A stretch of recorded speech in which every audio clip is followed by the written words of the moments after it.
We are farmers.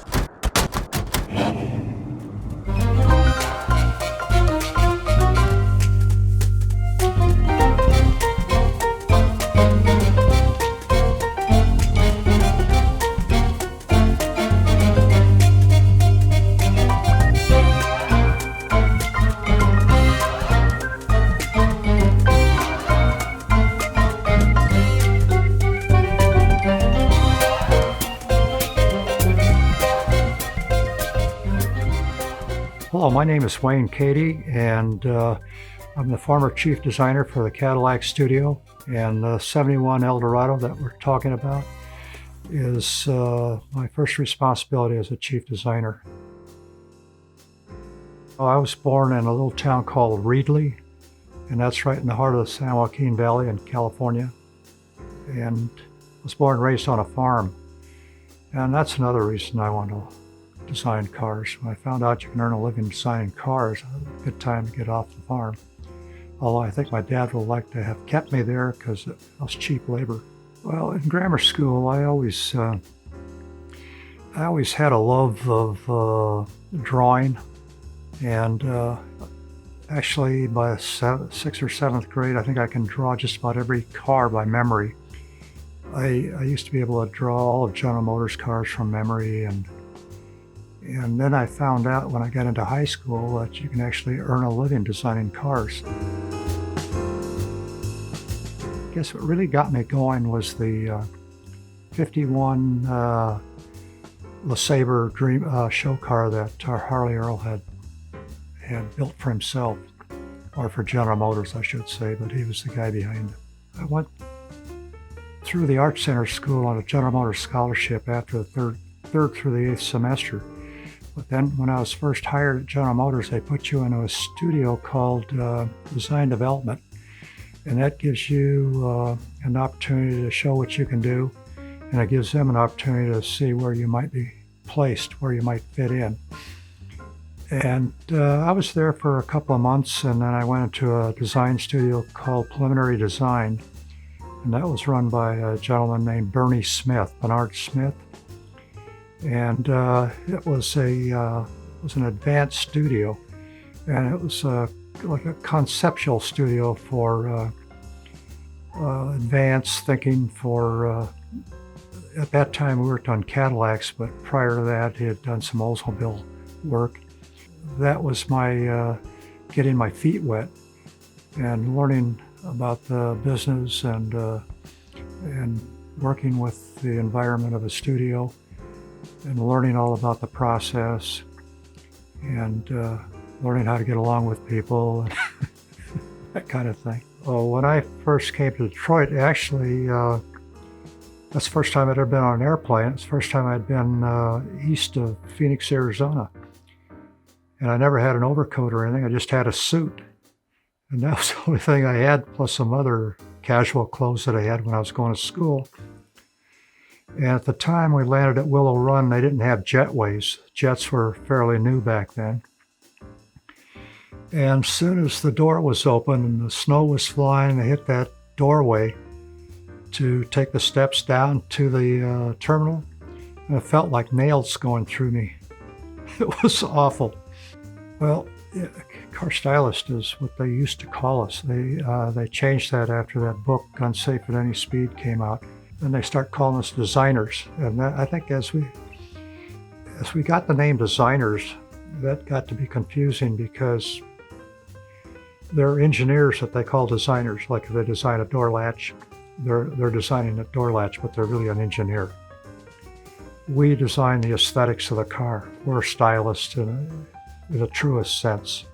Well, as back then you start out as a junior designer, and then you progress to a designer, and then you're a senior designer, and then you're an assistant chief designer, and then you become a chief designer. The chief designer runs the studio. He's the one that coordinates the engineering and the drafting and the modeling and bringing all the design together.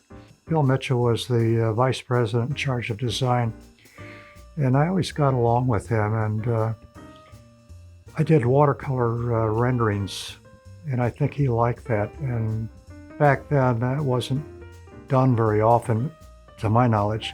I had a love for Cadillac, and I think that's what really kept me there for all that time, and I think I was able to deliver, and that helped. Okay, the Advanced Cadillac Studio was newly formed because the production studio couldn't handle the workload, and they were doing a new DeVille series and Fleetwood series and an Eldorado at the same time. And as we were doing the Eldorado, there were still a lot of negotiations and trying to figure out what platform to take the Eldorado off of. When the first Eldorado front drive car came out in 1967, it shared a platform with a Tornado and a Riviera. The Riviera was a rear drive, but the Tornado and the Cadillac shared a lot of the drivetrain components, chassis, and they shared a cowl and the windshield and the underbody. So in '71, we started out trying to figure out what platform. Well, I shouldn't say I tried to figure it. It was the corporation was trying to figure out what's the best way to move forward with the car. The 67 through 70 Cadillac Eldorado probably never got over 25,000 units a year, and it takes a lot of money to develop a complete new platform for a low volume car. So as we progressed towards the 71 Eldorado, there were several directions that we were going in. One was to take it off the G body, which was the Pontiac Grand Prix, I think, which was being developed at the same time. And then we eventually ended up taking it off of the B body. The B body was the widest body that General Motors had. So the car started out narrower, and then it ended up being the widest. So it was a real challenge to keep the car sporty and have as much character to it as an Eldorado should have, in comparison to all the other cars in the corporation. Well, the car grew bigger than we would have wanted. We would rather have had it narrower and more tailored to the size that the 67 through 70 Eldorado was. Well, we went through a series of designs. We started out with designs that had almost four, we were fooling around with designs that had almost four separate fenders kind of thing in a contemporary way. It was kind of a retro contemporary. I don't know if that makes any sense, but we were trying things like that. And I think other studios were also trying it. And it just evolved over a period of the time that we were developing the car into what we ended up with. It's a great feeling to be in charge of the design and being able to pick the design. And then, of course, I had to sell it to my management. And it was just a good feeling knowing that I had that responsibility and I wasn't afraid of it. I think what helped me was when we first went into the studio, there were photographs of about, I think, 4 or 5 generations of Cadillacs, front, sides, and rears on the header panels in the studio. And you can look at the progression, and it kind of gave you a recipe as to where the next, it wouldn't tell you, it just gave you an idea as to what the car is, and then you had to figure it out. And that's really what the challenge was. And I love challenges, especially when it comes to design. So I think it came, the 1971 Eldorado was a big challenge because of the sizes that we went through and then how it developed into the size that we had. I still had to make it look tailored and sporty and elegant and have presence, and to be a Cadillac without any doubt. And I think we accomplished that, and it sold, I think, it almost doubled the volume in sales over its lifetime. I always tried to make a Cadillac look more expensive than what it cost.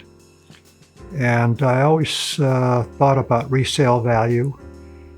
And even though that wasn't a requirement, I thought it was an important feature. And I always thought that a Cadillac should have presence and it should look like you arrived. Maybe a little bit snooty in a way. There was always a saying among some people at GM Design that only Cadillac can afford it in terms of the parts and how they were stamped. For instance, a bumper. A Chevrolet bumper might have one part, and a Cadillac bumper might have 5 parts. And each part costs millions of dollars to stamp, and then you have to assemble them, and then you have to fit it to the car. So in that respect, yes, only Cadillac can afford it. But you still had to make it look like what it cost to make it. Okay, Cadillac came up with some innovative engines in 1967. One of them was a V12 that they were going to use on the Eldorado. And in fact, they built a couple of them. One of them is in the Heritage Center at General Motors Museum. And as the program progressed, it was felt that really there was no advantage to having a V12 when you had a V8 that could develop as much horsepower, and they can share that engine with the regular line of Cadillacs. So the V12 was dropped, but the hood stayed the same. And I think that gave the Eldorado the proportions that made it stand out. You know, just knowing that I contributed to the designs of Cadillacs for all those years and some Buicks that ended up on the street, and people were wanting to buy them, and they bought them in numbers that made it profitable. It was very satisfying. And having done that for the number of years that I did was quite rewarding. I think proportions are the most important part of a design. Proportions to a car designer like location is to a real estate person. I retired when I was 61.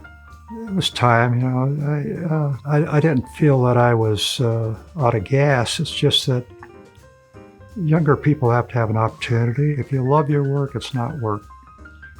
There were days that we worked around the clock, and you know, aside from worrying about my wife, wondering where I was and why I hadn't come home, you just love the job. It's not work, it's play.